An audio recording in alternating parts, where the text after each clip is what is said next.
Boa noite, igreja. Cá estamos em mais um domingo para louvarmos ao Senhor juntos, para estarmos juntos como igreja da maneira que é possível. Como disse semana passada, a Clarinha está com a gente, representando todo o grupo de louvor, Sueli, Alex, César, Jolinha, que estão se cuidando também, estão isolados. A gente está tomando os cuidados aqui também para estar junto, mas dá saudade da gente fazer o mais próximo possível do que é no culto, para a gente entregar o nosso melhor ao Senhor. Então, peço que vocês orem também pelo grupo de louvor, pela nossa saúde, pela vida da Sueli também, que está muito pegada de trabalho, nesse momento que há uma transição para o digital, que está todo mundo trabalhando de casa, então isso é um pouco mais complicado lá para o lado deles. Então, queria pedir que vocês orassem por ela também, que a gente possa lembrar de orar pela nossa igreja, pelas nossas igrejas no Brasil e no mundo, que estão se mantendo afastadas, por aqueles que estão se reunindo, para que o Senhor dê discernimento para eles, né, que sejam protegidos pelo Senhor, mas que tenham discernimento no que estão fazendo e que a gente possa orar pelo nosso povo, pelos nossos irmãos que estão sofrendo com a Covid-19, pelos profissionais da saúde e que sejamos igreja nesse momento tão importante. Vamos cantar mais 2 canções e daqui a pouco vamos ouvir mais uma mensagem do pastor Rogério. Vamos lá?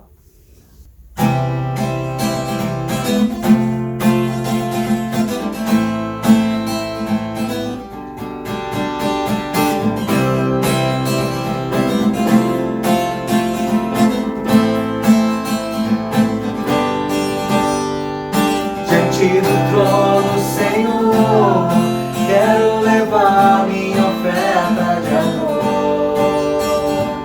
Diante do trono, Senhor, quero levar meu sacrifício de louvor.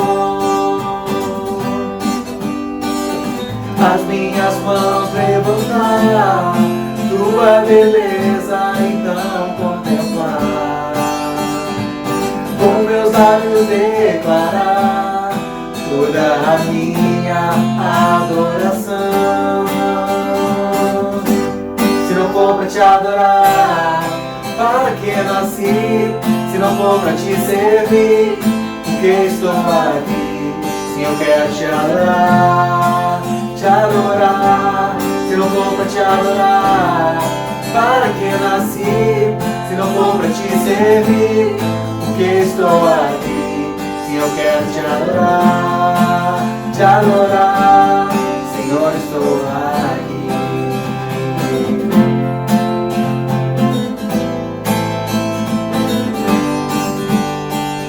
Diante do trono, Senhor, quero levar minha oferta de amor.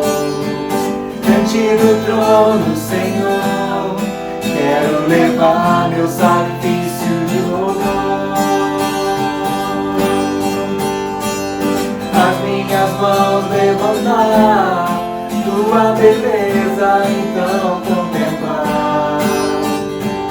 Com meus lábios declarar toda a minha adoração. Se não for pra te adorar, para que nasci? Se não for pra te servir, porque estou aqui? Se eu quero te adorar, se não for pra te adorar, para que nasci? Se não for pra te servir, porque estou aqui? Se eu quero te adorar, Senhor, estou aqui, Senhor, estou aqui. Senhor, sou aqui, Senhor, sou aqui.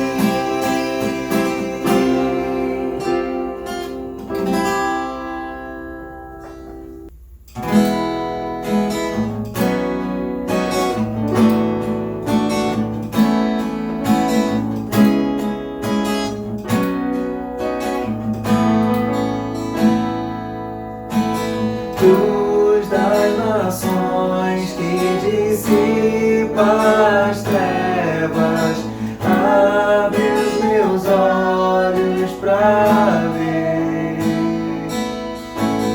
Lindo tu és, eu só quero adorar-te, dar os meus dias pra ti. vim para adorar-te, vim para prostrar-me, vim para dizer-te, és meu Deus, totalmente amável, totalmente digno, és maravilhoso para mim.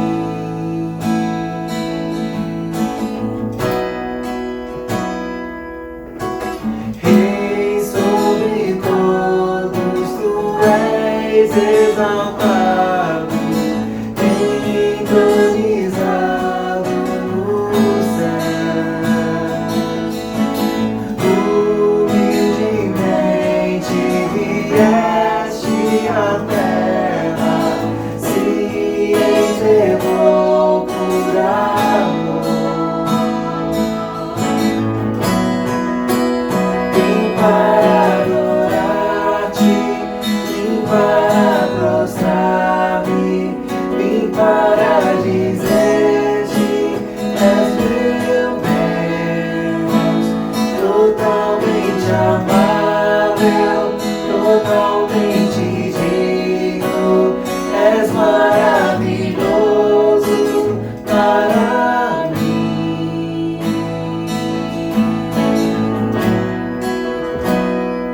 Não saberei quanto custou ver meus pecados lá na cruz. Não saberei quanto custou ver meus pecados lá na cruz. Não saberei quanto custou ver meus pecados lá na cruz. Não saberei quanto custou ver meus pecados lá na cruz. Vim para adorar-te, vim para prostrar-me, vim para dizer-te, és meu Deus, totalmente amável, totalmente digno, és maravilhoso para mim.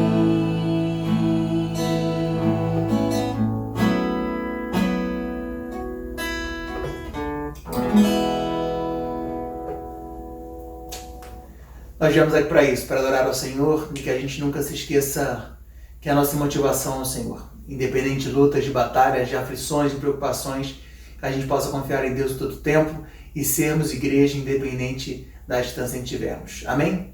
Vamos ouvir agora uma mensagem do pastor Rogério. Deus abençoe vocês e até a próxima semana. Grande abraço.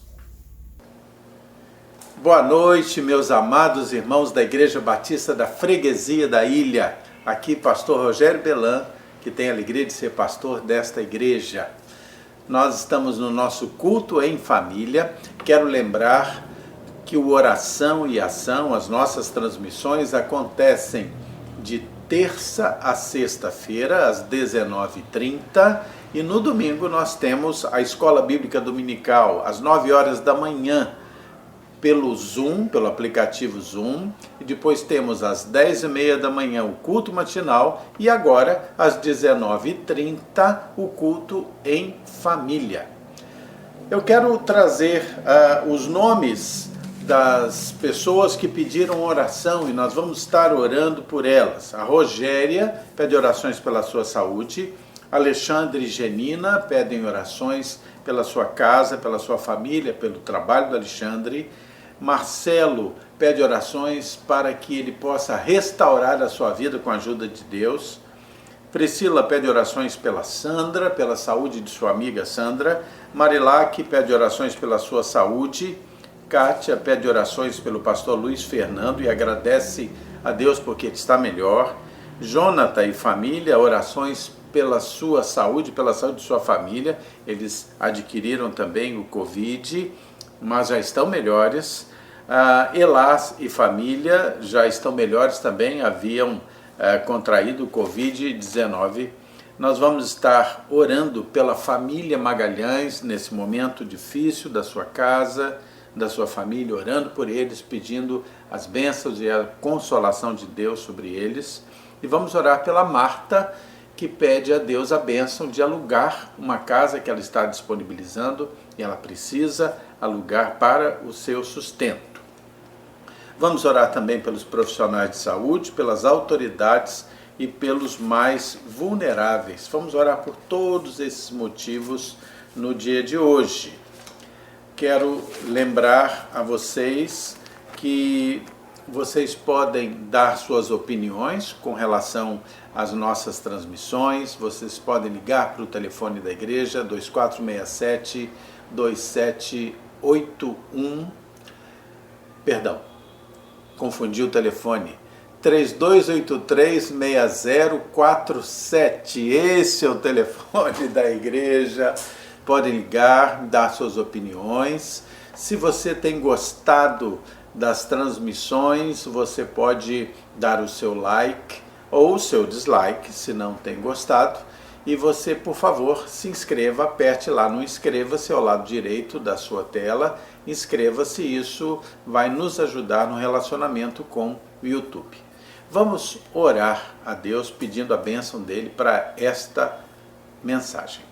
Deus de amor, obrigado pelo teu amor por nós, Pai. Obrigado, Senhor, por esta igreja que é um plano teu, não é um plano dos homens, mas é um plano teu. A Igreja Batista da Freguesia, Senhor. E eu quero suplicar que o Senhor me unja com o teu Santo Espírito para trazer essa mensagem, Pai. Em nome de Jesus. Amém.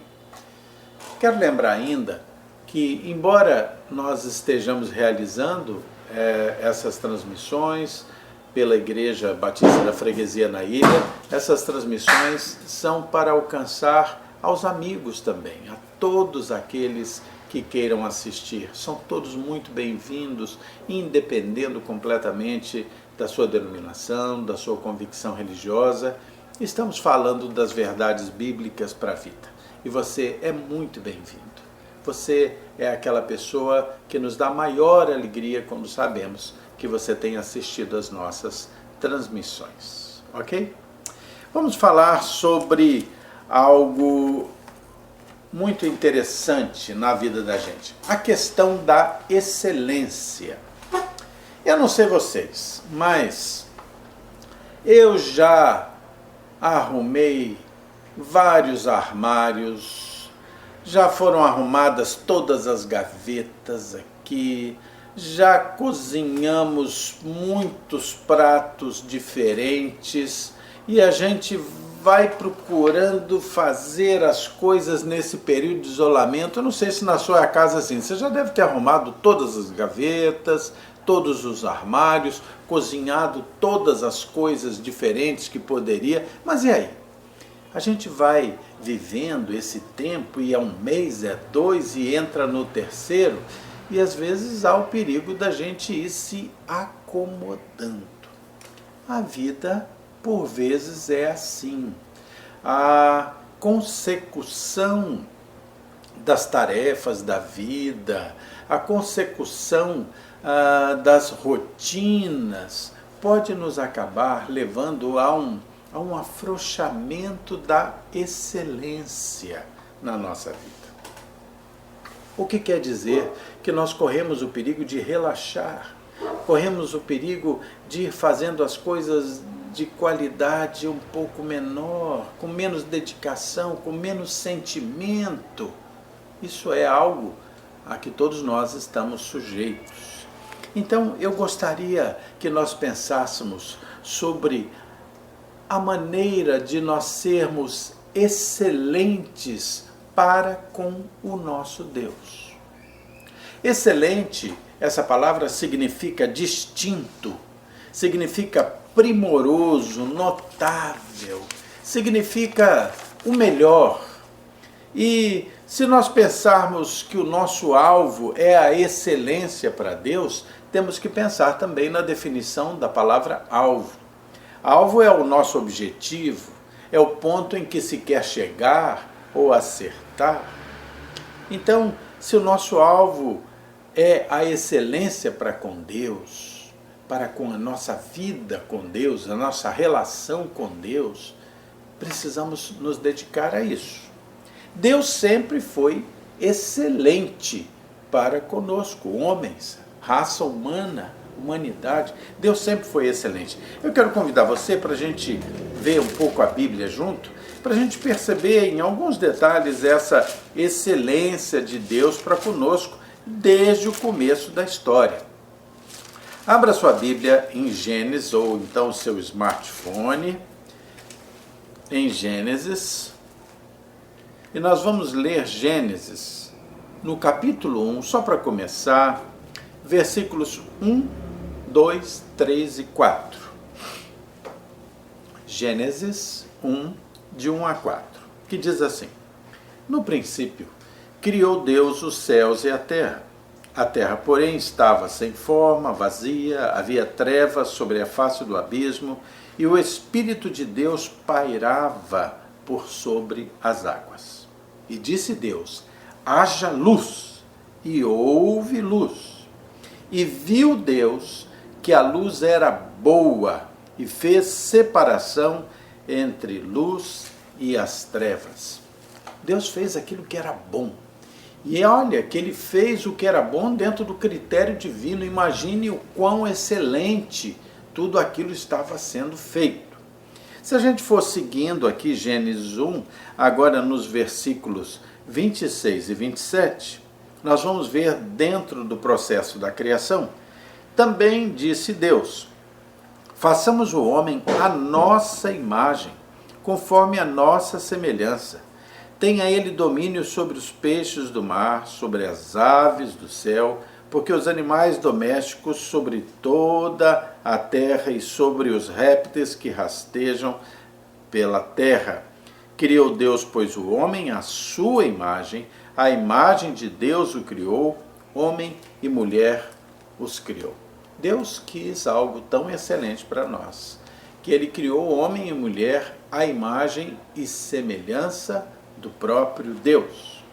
Versículo 31 deste mesmo livro e capítulo, Gênesis 1, Gênesis 1, 31, diz assim: viu Deus tudo quanto fizera, e viu que era muito bom. Houve então tarde e manhã, o sexto dia.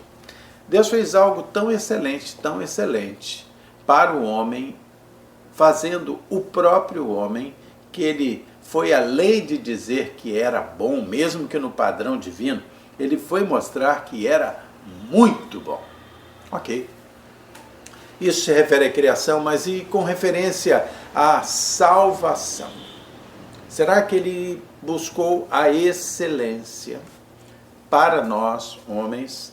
Lembra do que está dito em João 3,16, que diz que Deus amou o mundo de tal maneira que deu seu Filho unigênito para que todo aquele que nele crê não pereça, mas tenha vida eterna. Preste atenção no início.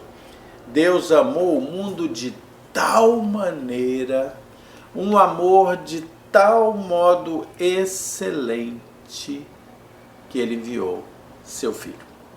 O alvo de Deus para nós nunca foi menos do que a excelência da criação, a excelência da salvação, a excelência da vida. Eu me lembro uma vez, talvez alguns de vocês se lembrem, há alguns anos, havia um corredor queniano chamado Stanley Bivotti. Ele participou da corrida São Silvestre aqui no Brasil.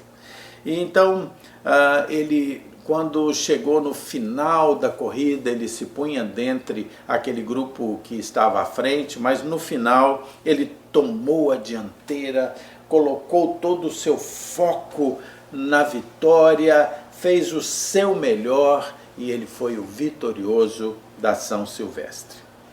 Esse era o alvo daquele homem, a excelência naquilo que ele praticava.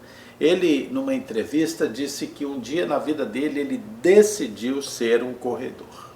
Então ele treinou com todas as suas forças, ele persistiu com toda a sua vontade, ele participou de todas as corridas que pôde até chegar a São Silvestre, e aí ele venceu. Esse era o seu alvo, a excelência para vencer. Nós devemos buscar excelência na nossa relação com Deus. Excelência naquilo que fazemos e que vivemos para Deus. Não por vaidade, mas porque Deus sempre tem sido aquele que tem buscado a excelência para conosco. O melhor ainda é pouco para Deus. Há um pastor chamado Norton Ricker. Ele conta que uma antiga professora, alguns anos atrás, professora da Escola Bíblica Dominical da sua igreja, perguntou aos seus alunos que já eram adolescentes qual seria o grande alvo da vida deles. E um deles logo levantou a mão e disse assim: eu vou ser rico. Eu vou ser rico. E ele realmente se tornou uma pessoa muito esforçada e com o passar do tempo ele conseguiu ser um jovem rico. Mas acontece que ele, embora procurasse ser excelente naquela área dos negócios, ele se afastou de Deus. A sua visão e a sua gana pela riqueza, embora ele tenha buscado a excelência, levou a se afastar de Deus. Então, há uma necessidade de juntar essas duas questões. Ter um alvo e que esse alvo seja excelente dentro da vontade de Deus. Eu quero convidar você para ler 1 Timóteo 6, versículos 7 a 10, ainda sobre a grande meta, o grande alvo desse adolescente que nós lemos aqui, porque às vezes nós colocamos os nossos alvos, as nossas metas, a nossa busca, ainda que buscando ser excelente, colocamos o alvo errado. Então, 1 Timóteo, capítulo 6, vamos lá. 1 Timóteo, capítulo 6, versículos 7 a 10, nos ensina alguma coisa sobre a importância de termos bons alvos para lutar pela excelência. 1 Timóteo 6, 7 a 10 diz assim: porque nada temos trazido para o mundo, nem coisa alguma podemos levar do mundo. Tendo sustento e com o que nos vestir, estejamos contentes. Ora, os que querem ficar ricos caem em tentação e cilada, e em muitos desejos insensatos e perniciosos, os quais afogam os homens na ruína e na perdição.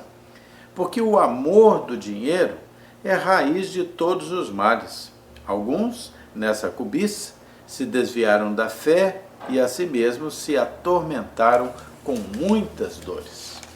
Nós precisamos buscar a excelência com Deus, mas precisamos escolher bem os nossos alvos. E eu quero convidar você para que hoje nós pensemos de forma mais focada em um texto que está em Filipenses, capítulo 3, versículos 8 a 14. E aí, nesse texto, nós vamos nos perguntar qual é o alvo da vida cristã. Quem está aqui escrevendo esse texto aos Filipenses é o apóstolo Paulo, inspirado por Deus, e ele fala sobre isso, sobre o que realmente importa, o grande alvo da vida cristã. Então vamos ler Filipenses 3, 8, 14 a 14, ok? Filipenses 3, 8 a 14. Vou ler. Sim, deveras considero tudo como perda, por causa da sublimidade ou da excelência do conhecimento de Cristo Jesus, meu Senhor, por amor do qual eu perdi todas as coisas e as considero como um refúgio para ganhar Cristo e ser achado nele, não tendo justiça própria que procede da lei, senão a que é mediante a fé em Cristo, a justiça que procede de Deus baseada na fé, para conhecer e o poder da sua ressurreição e a comunhão dos seus sofrimentos, conformando-me com ele na sua morte, para de algum modo alcançar a ressurreição dentre os mortos. Não que eu o tenha já recebido ou tenha já obtido a perfeição, mas prossigo para conquistar aquilo para o que também fui conquistado por Cristo Jesus. Irmãos, quanto a mim, não julgo havê-lo alcançado, mas uma coisa eu faço, esquecendo-me de todas as coisas que para trás ficam e avançando para as que diante de mim estão. Prossigo para o alvo, para o prêmio da soberana vocação de Deus em Cristo Jesus. Qual o alvo da vida cristã? Qual o alvo da sua vida cristã? O que nos diz Paulo sobre essa questão? Primeiro, Paulo vai nos dizer o que realmente importa. E ele diz a seguinte frase no versículo 8: a sublimidade, ou podemos trazer isso para um significado bastante próximo de excelência, para a excelência do conhecimento de Cristo. Paulo diz que isso é o que realmente importa, a sublimidade ou a excelência do conhecimento de Cristo. Os versículos 5 e 6 desse texto vai nos dizer algo muito interessante, porque Paulo diz que por amor do qual perdi essas coisas, ou seja, a sublimidade do conhecimento de Cristo era tão importante que ele se dispôs a perder determinadas coisas na sua vida. E às vezes nós temos que perder para ganhar. É isso que Paulo vai dizer. Vamos ver o que ele diz aqui nos versículos 5 e 6 de Filipenses 3. Ele conta que ele era circuncidado ao 8º dia, da linhagem de Israel, da tribo de Benjamim, hebreu de hebreus, quanto à lei, fariseu, quanto ao zelo, perseguidor da igreja, quanto à justiça que há na lei, irrepreensível. Paulo diz que para buscar a sublimidade do conhecimento de Cristo, ele se dispôs a perder determinadas coisas. O que isso significava dentro da sua realidade, da cultura da sua época e da cultura do seu meio judaico? Quando ele diz que se dispôs a perder a circuncisão. A circuncisão era o símbolo do pacto daquelas pessoas com Abraão. Ou seja, era um símbolo da própria aceitação de Deus da maneira que eles criam. E que isso foi feito ao 8º dia. Estava perfeitamente dentro da legislação judaica, e quando uma pessoa era circuncidada, um homem era circuncidado ao 8º dia, isso significava que ele era um judeu de berço, um judeu de raiz. E ele diz que perdeu, que deixou isso para lá, e que disse estar também disposto a perder o fato de ser da linhagem de Israel. Israel, como vocês sabem, foi o nome que Jacó recebeu após o seu estreitamento da sua relação com Deus. Quando alguém era descendente de Jacó, ou da linhagem de Israel, isso significava que ele era um judeu de raça pura.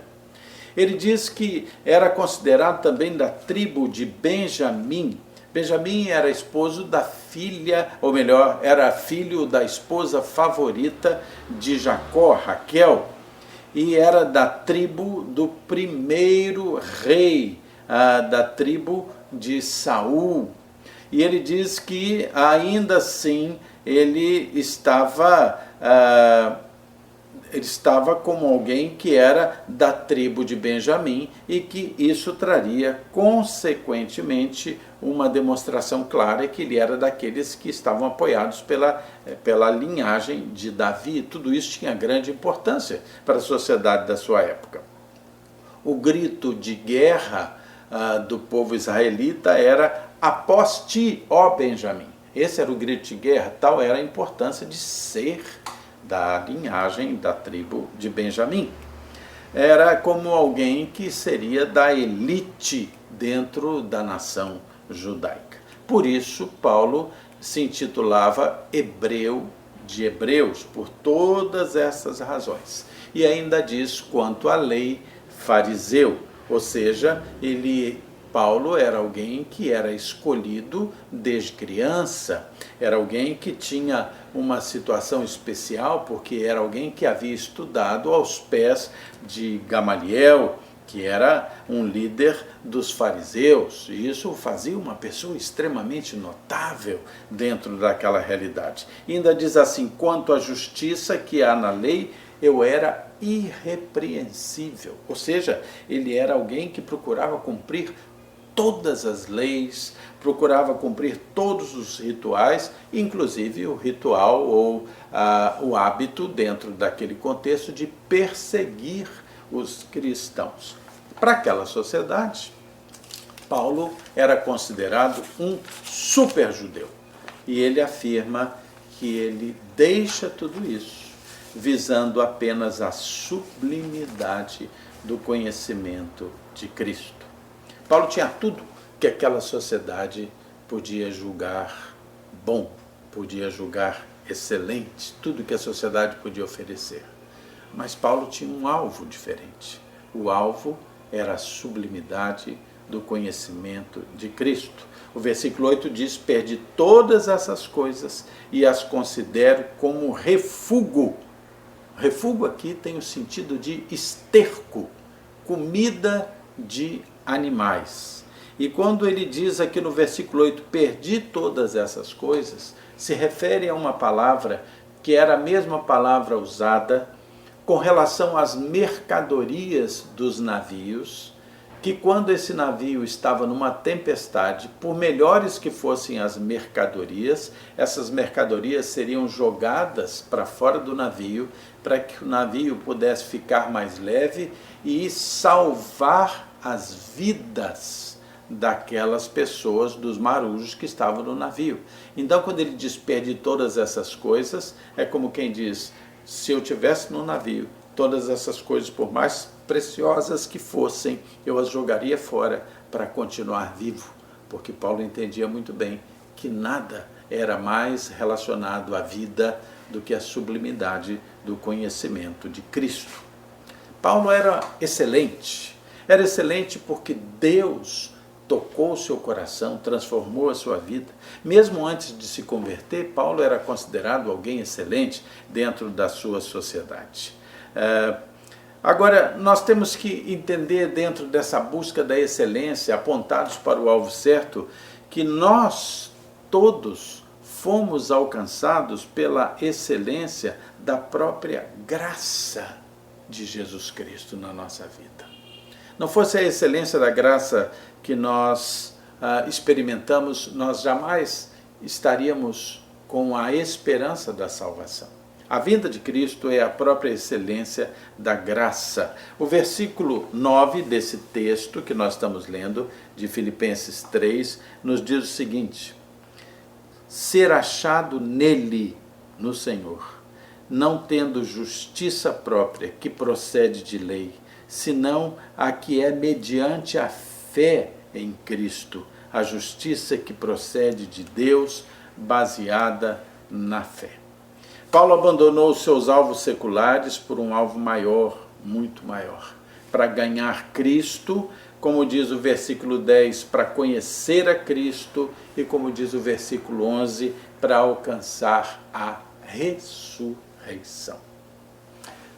Esse texto nos ensina uma outra coisa também. Além de que nós precisamos ter alvos bons, nós precisamos buscar excelência na nossa relação com Cristo, nós precisamos entender que a vida cristã é uma corrida de resistência.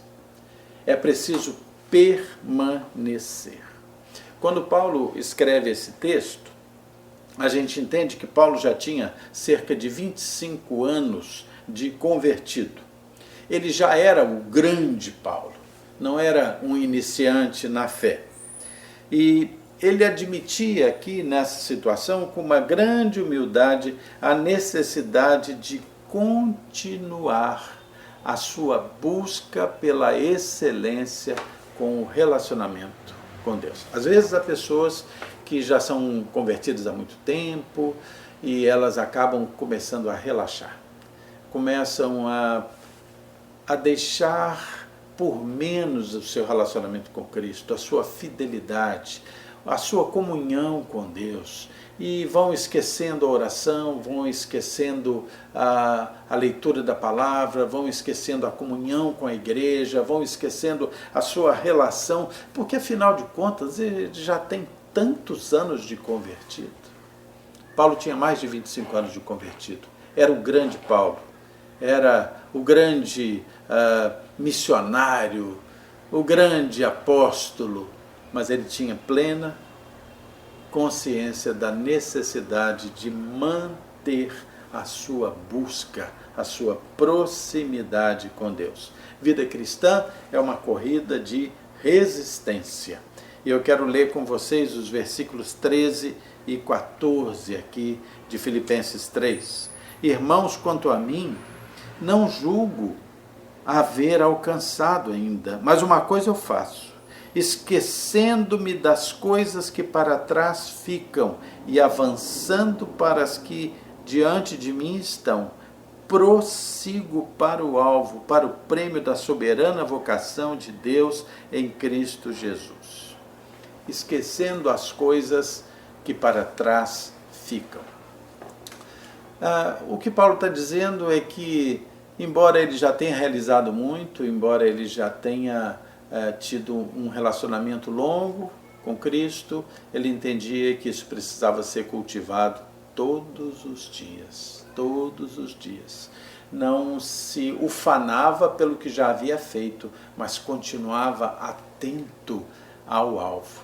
Queridos, às vezes nós esquecemos da nossa fidelidade, nós esquecemos de continuar buscando a Deus, nós relaxamos. Parece que já arrumamos todas as gavetas, parece que já arrumamos todos os armários, já cozinhamos todas as receitas, já sabemos tudo, então vamos relaxar. Não é assim que funciona. O inimigo espera que nós abramos alguma brecha para que ele ponha a cunha do esfriamento da fé. A Bíblia diz que nos últimos tempos a fé de quase todos esfriaria. É preciso ter persistência, busca constante, buscar a Deus enquanto se pode achar. Vida cristã é uma corrida de resistência, de permanência. O texto ainda vai nos mostrar que Paulo, em toda a sua vida cristã, mesmo já sendo uma pessoa envelhecida ao final da sua carreira, ele continuava buscando excelência, aprender mais, se aproximar mais. Deixa marcadinho aí Filipenses 3, vem comigo a 2 Timóteo 4, versículo 13, vem comigo um pouquinho à frente. 2 Timóteo 4, versículo 13. Quando esse texto, a 2 Timóteo, é escrito por Paulo, Paulo já está no corredor da morte, daquela masmorra romana. Ele já está ali para ser degolado, como mostra a tradição. Mas olha o que ele diz aqui em 2 Timóteo 4, 13. Mandando uma carta a Timóteo, ele diz: quando vieres, traze a capa que deixei em Troade, em casa de Carpo, bem como os livros, especialmente os pergaminhos. Olha só, Paulo queria aprender mais, Paulo queria ler mais a palavra, Paulo queria se aproximar mais. Certamente Paulo orava, Paulo estava buscando uma maior proximidade com o Senhor. ele buscava ainda a excelência, ainda que no corredor da morte, daquela masmorra romana. O apóstolo nos ensina 3 coisas. Ele diz assim: uma coisa faço. Volte lá para Filipenses 3.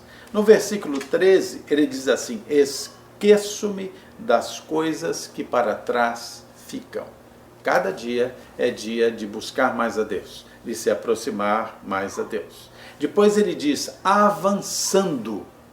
Paulo continua no processo de avançar a cada dia na direção da preciosidade do relacionamento com Deus.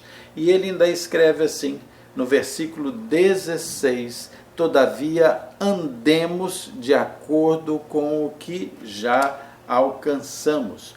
Permanecer andando sem desprezar o que já aprendeu. Andando, vivendo na direção daquilo que eu já aprendi. Não vou cair de novo. Não vou cair de novo.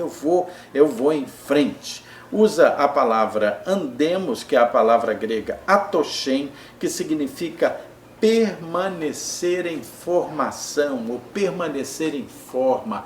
Ele está se referindo a uma linguagem militar. Não relaxar, permanecer atento, focado em forma, como uma formação militar. Nós precisamos continuar olhando para frente, continuar tendo planos, continuar nos aproximando do Senhor, continuar com a nossa vida cristã. Não dá para relaxar, não dá para piscar. Eu tinha um exemplo muito interessante do meu pai. Meu pai, ele morreu cedo, ele morreu aos 73 anos, que é bastante cedo. E eu achava interessante que meu pai, ele sempre estava cheio de planos. Ele fazia planos para dali a 5 anos, para dali a 10 anos, para dali a 20 anos. Meu pai estava sempre olhando para frente, estava olhando para os alvos, focado. Então isso era muito animador, muito interessante. Ele sempre estava fazendo planos. Paulo vivia com o plano, com o foco, com a ação em conhecer mais a Cristo. E não fazia isso de qualquer jeito. Ele fazia isso de forma excelente. Faça isso. Faça isso, que o seu foco seja Cristo sempre na sua vida. Não distraia, não relaxe, busque a Cristo com excelência. Eu quero contar uma história para vocês, para terminar essa palavra. Talvez alguns já a tenham ouvido. Eu, por muitos anos, fui muitas vezes num encontro da CEPAL, é um encontro de pastores precioso, muito, muito bom. E lá ouvi grandes pastores dando grandes palestras, tenho saudade desses encontros. E uma vez ouvi um daqueles pastores queridos contando sobre a vida de um dos homens do seu conhecimento, um homem simples, um homem humilde, crente. Esse homem humilde, crente, conhecido desse pastor, ele tinha um trabalho muito simples, muito pesado. Ele trabalhava numa desses órgãos do governo que fazem a conservação de estradas no interior de São Paulo, parece. Muito bem, e aquele homem tinha uma função singela. A função dele era abrir valas na beirada da estrada para passar encanamentos, passar instalações. E esse homem fazia isso com muita dedicação, um homem crente, um homem comprometido com Deus. E aí, um dia, numa sexta-feira, esse homem tinha lá uma determinada quantidade, um comprimento de valas que ele deveria abrir na beirada, abrir um sulco profundo para a passagem de uma tubulação na beirada de uma estrada. E lá ele se dedicou a fazer aquele trabalho. Quando foi dando o horário do fim do expediente, vamos dizer que o expediente terminasse às 4, quando deu lá 10 para as 4, todo mundo colocando no caminhão, a turma de trabalho colocando no caminhão as enxadas, as picaretas, todas as ferramentas, e ele continuando lá a abrir aquela vala. E as pessoas já subiram no caminhão e começaram a chamar: espera um pouco. E ele olhava a vala e percebia que havia um defeito, ele ia lá e com a sua picareta e acertava de novo, e foi passando o horário da saída do caminhão, e ele abrindo, e ele acertando, olhava, acertava, e as pessoas já um tanto nervosas lá, e aí num determinado momento ele olhou de um lado, olhou de outro, prestou atenção, viu que estava tudo ok, correu para o caminhão, jogou a sua picareta ali, entrou no caminhão, e as pessoas perguntaram: poxa, por que você demorou tanto, tirando cada defeitinho? Aquilo era só uma vala. E ele falou assim: não, a minha profissão é abrir valas, e eu abro as valas para honrar a Cristo. Eu não posso fazer a não ser que seja uma vala excelente.